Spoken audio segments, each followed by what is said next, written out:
Random House Audio presents The Mysterious Montague, A True Tale of Hollywood, Golf, and Armed Robbery by Leigh Montville. Read for you by Scott Brick. Half the people in Hollywood are dying to be discovered, and the other half are afraid they will be. Lionel Barrymore. The Adirondacks, 1930. The restaurant sat at the bottom of a large bowl of Adirondack darkness. The surrounding mountains, beautiful during the day, forest green and forest wild, still made their presence known during the night.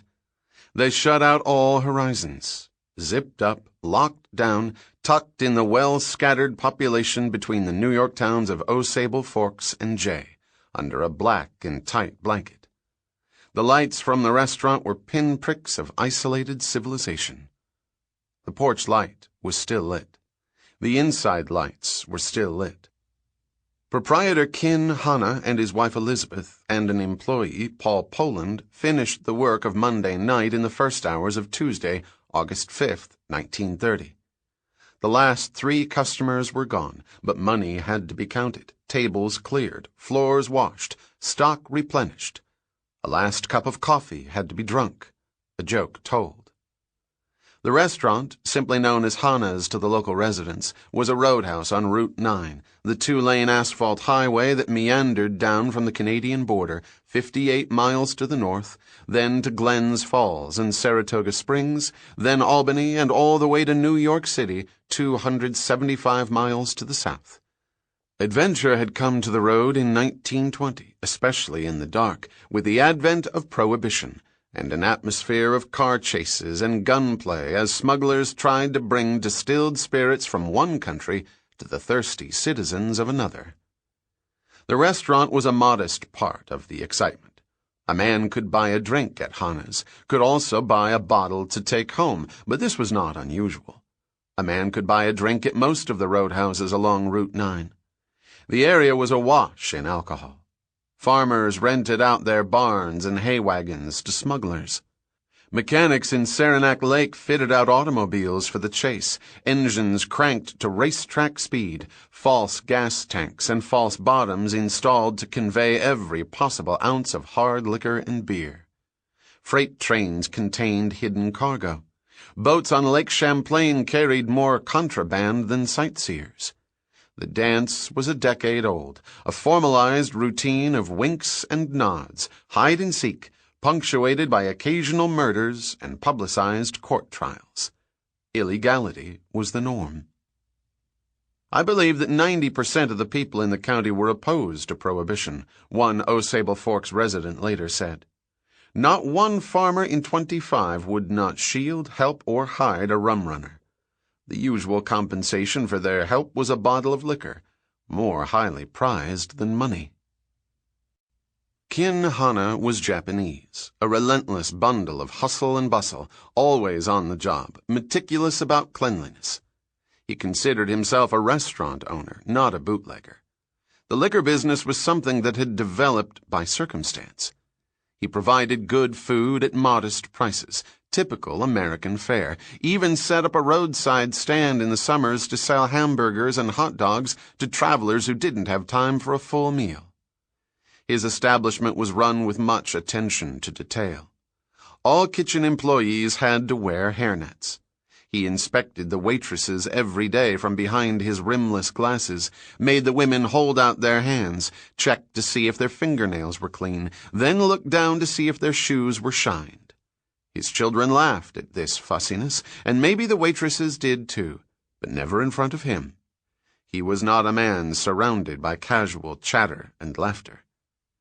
His given last name was Hanada, shortened long ago for easier English consumption. His version of the immigrant success story had started when he was a teenager, a cabin boy on a Japanese ocean liner. Left behind in an Anchorage, Alaska hospital when he fell ill, he decided to move to the United States. He learned the rudiments of a new language and then embarked on a new life that eventually led to a position as a houseboy for a wealthy family in Osable Forks.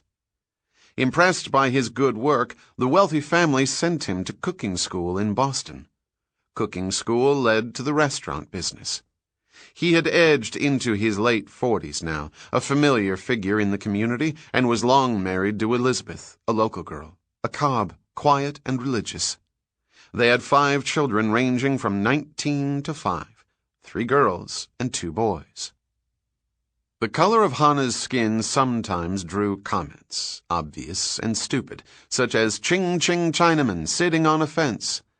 There almost certainly was no other Asian entrepreneur, maybe no other Asian resident in all of the Adirondacks, but he always seemed too busy to be bothered by an overheard insult. The restaurant on Route 9 constituted his entire empire. It was a long, one-story white building that was not only his business but also his home. The dining room of the restaurant was the largest rentable room in Osable Forks, sometimes used for civic functions. The much smaller illegal bar room was tucked next to the kitchen. A door not far from the restrooms at the other end of the dining room opened into the half of the building that was a 4-bedroom apartment. 4 of his 5 children were sleeping in that apartment at this exact moment. 2 girls in one bedroom, the youngest boy in another. The 3rd daughter, sick with a cold, was asleep on a couch in the living room. Hannah's 67-year-old divorced father-in-law, Matt Cobb, slept in a 3rd bedroom. Hannah himself was in the back of the restaurant, locking the storeroom for the night. Elizabeth and Paul Poland were finishing their work in the well-lit dining room. The chores were almost done, the last dot of activity soon to be extinguished into the darkness. This was when the 3 men entered the restaurant. Elizabeth was the first to see them. She hadn't heard any car. The sound of the front door was what made her turn. The men, a curious sight, were standing by the cigar case. Elizabeth registered at first glance that each of them was wearing a soft felt hat, and each had a white cloth mask covering his face. Far from alarmed, she almost laughed. She thought these were friends from the nearby town of Keene playing a late-night joke. She was going to say something funny, had it half composed in her head, but then she saw the 3 revolvers. They were pointed at her. The night changed with one blink of recognition. The masked visitors were businesslike, gruff, and efficient. The way they held their revolvers, the sense of authority contained in each slight move, said that these were not kids, half-drunk and impulsive, picking a random site for random mischief. These were men who knew exactly where they were and what they were doing. They had a plan. "Be quiet," one of them said. Neither Elizabeth nor Paul Poland moved. Neither spoke. "Where's the little fellow?" the same man then said. The question showed the extent of the men's knowledge. The little fellow? Kin? Before Elizabeth could answer, before she could make up something or tell the truth, what to do, her husband came out of the stockroom. A revolver immediately was turned toward him. The demand now was for everyone to lie face down on the floor. Elizabeth and Paul Poland complied. Kin Hannah resisted, reacted to this intrusion. He asked in his fractured second language what was happening. One of the men quickly threw him onto his back. Kin Hannah resisted no more. While 2 revolvers were trained on the people on the floor, the 3rd gunman went through the door to the apartment at the end of the dining room. He walked directly into Kin and Elizabeth's bedroom, as sure as if he had lived in the house all of his life, and yanked a sheet from the bed. He ripped the sheet into strips that were soon used to gag the mouths and bind the hands and feet of the 3 captives. The gunman now turned out all the lights, even the light on the porch, so no strangers would stumble onto the scene. Not even the summer moths would be attracted to any commotion, the dark business conducted under the focus of flashlights the gunmen had brought with them.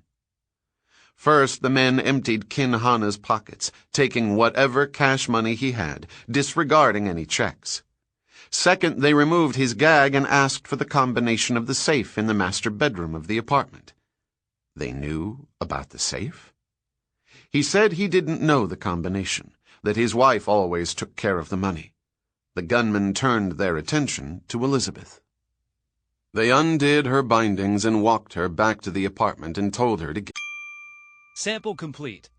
Ready to continue?